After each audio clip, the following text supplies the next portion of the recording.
자, 중학교 2학년 2학기 과학 공부 조금 해보겠습니다. 중학교 2학년 2학기 과학 밀도 공부 오늘 해보도록 하겠습니다. 과학과 수학은 아주 밀접한 관계가 있는 과목이죠. 전부 다 뭐죠? 생각하는 모든 공부가 다 그러는 거예요. 외우는 게 아니라 공부는 암기가 아닙니다. 암기 아니고요. 생각하는 겁니다. 국어 공부가 됐든 사회 공부가 됐든 암기를 하는 게 아니라 우리가 그러한 내용들을 배우면서 생각할 수 있는 그 능력과 영역을 넓혀가는 그게 바로 공부입니다. 수학하고 과학은 말할 것도 없죠.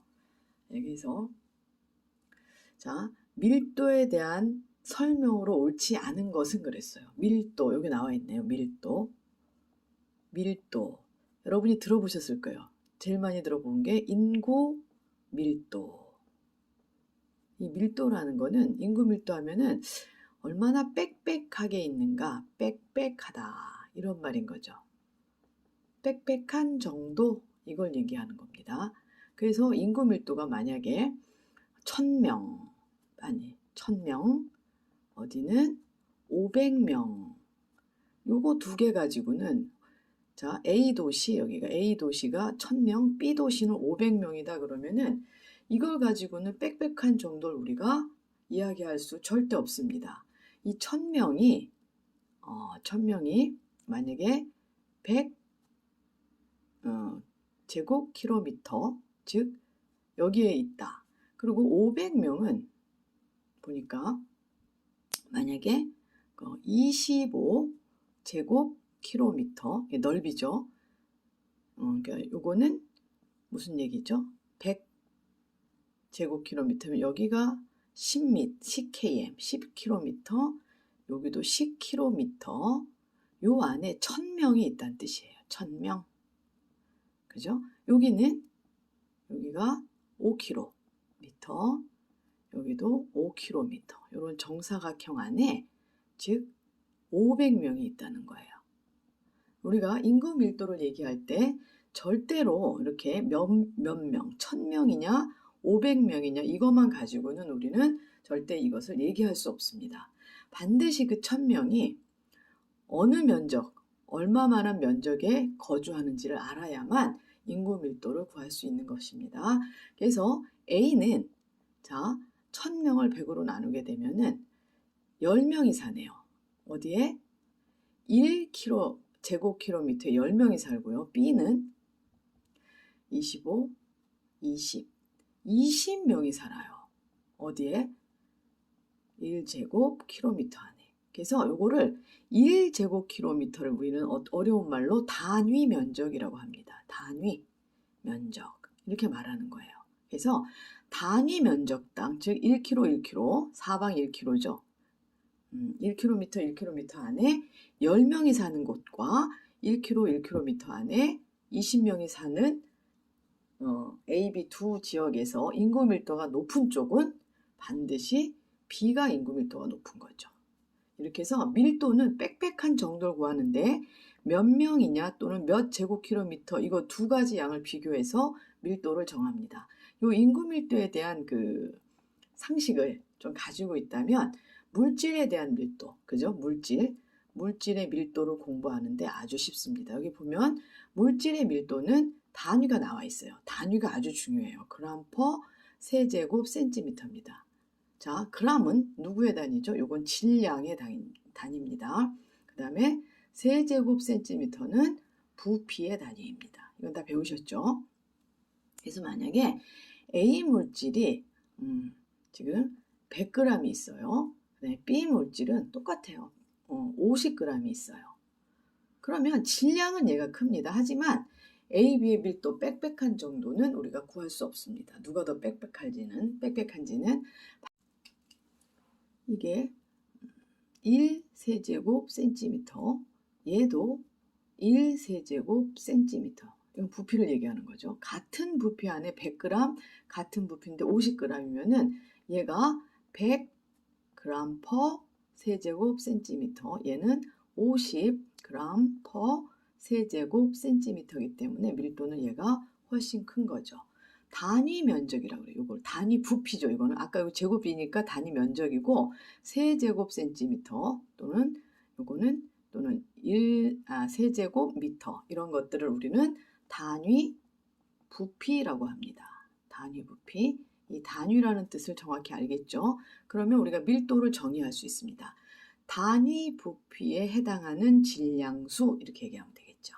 아시겠죠? 자, 이런 기본적인 내용을 가지고 밀도의 문제를 풀어보도록 하겠습니다. 자, 밀도에 대한 설명으로 옳지 않은 것은 그랬습니다. 그래서 1번 보니까 단위 부피당 질량이다. 자, 단위 부피의 그거는 세제곱센티미터고 그 다음에 질량은 g입니다. 이 말이 무슨 말이냐면은 단위 부피당 g수 이 얘기입니다. 1세제곱센티미터에 몇 g이냐. 바로 밀도의 정의인 거죠. 이거는 맞습니다. 맞는 문장이고요. 두 번째는 같은 물질이랍니다. 같은 물질. 같은 물질이면 밀도는 똑같습니다. 같은 물질의 경우 물질의 양에 관계없이 밀도는 일정합니다. 밀도는 일정, 또 같다. 밀도는 같죠. 왜냐하면 이 밀도는 물질의 특성이 되기 때문에 같은 물질이면 밀도는 항상 같습니다. 그 다음 세 번째, 기체의 밀도입니다. 기체라고 써 있네요.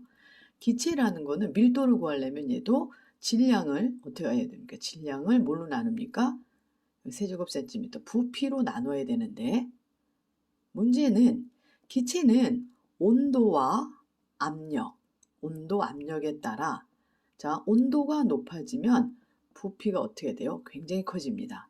그 다음에 온도가 내려가게 되면은 부피도 작아집니다.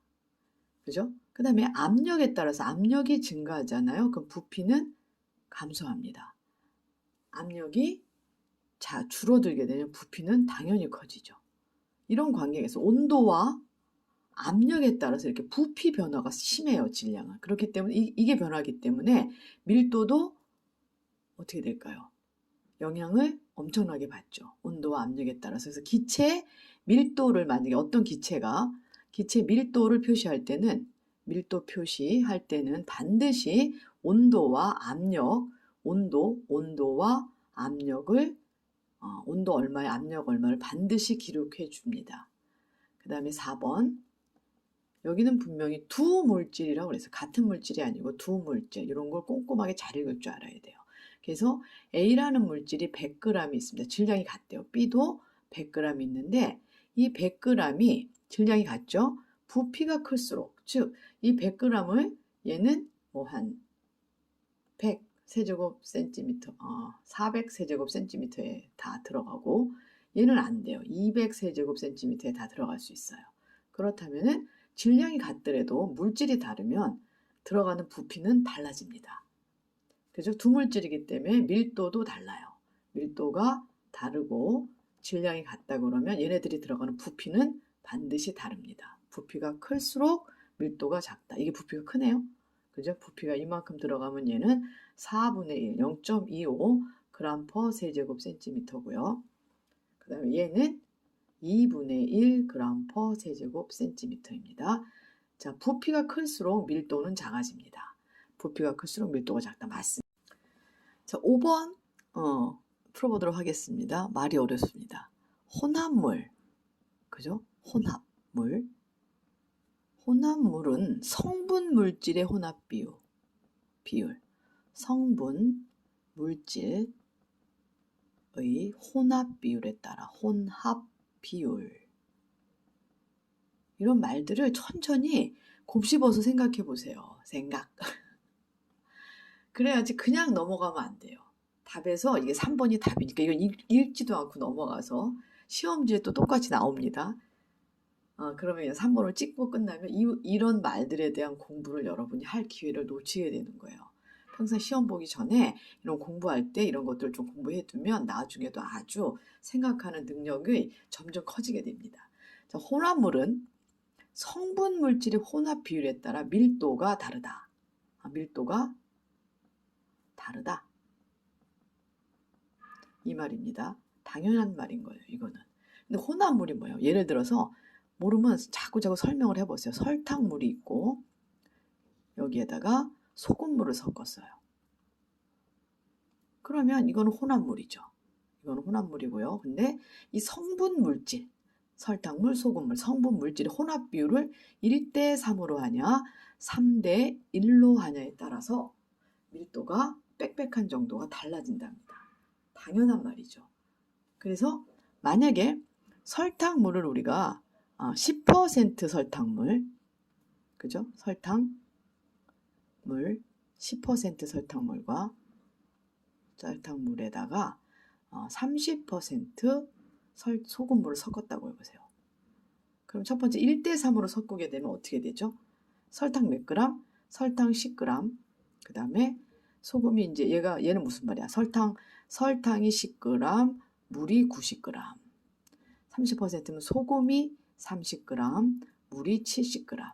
물론 정확하게 70g, 90g은 아니지만 우리가 이거를 메스 실린더에 넣고 30 넣고 여기다가 설탕 30 넣고 물로 100을 채우기 때문에 이렇게 봅니다. 그래서 1대 3이라는 거는 얘가 10g, 3이면 소금이 90g 되겠죠. 그죠? 이게 100이 되고 전체 용량은 400이에요. 그 다음에 1대 3이기 때문에 그 다음에 얘도 3이면 설탕이 3배 되죠. 30g. 그 다음에 얘를 1만 넣게 되면 30g. 그리고 용량은 다 똑같죠. 당연히 그러니까 어때? 얘는 4분의 1, 얘는 4분의 6 해서 60, 4분의 60, 400분의 100 이렇게 되네요. 이게 10이니까 이게. 얘가 훨씬 크죠. 농도가 큰 애가 많이 들어가게 되면은 밀도가 커집니다. 그렇기 때문에 성분 물질의 혼합 비율에 따라서 밀도가 다르다라고 하는 게 맞습니다. 왜냐면 3분이 정확히 틀리기 때문에 맞는데, 근데 만약에 설탕도 10% 설탕에다가 플러스 10% 소금물 얘네들을 섞으면 어떻게 될까? 이런 혼합물은 얘네들은 밀도가 이거 비율에 상관없을 것 같아요. 얘를 1대 3으로 섞는다. 설탕 1대 3. 그죠? 용질의 그람수가 똑같기 때문에 이럴 경우는 어떨까요? 밀도의 변화가 없을 것 같습니다.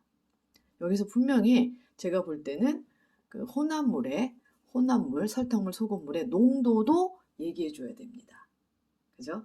어쨌거나 혼합물은 성분 물질 혼합 비율에 따라 밀도가 달라진다. 이 혼합물 자체가 설탕물과 소금물일 때는 농도도 달라야 됩니다. 농도가 같게 되면은 밀도가 같을 수 있을 것 같습니다. 생각해 보세요, 여러분도.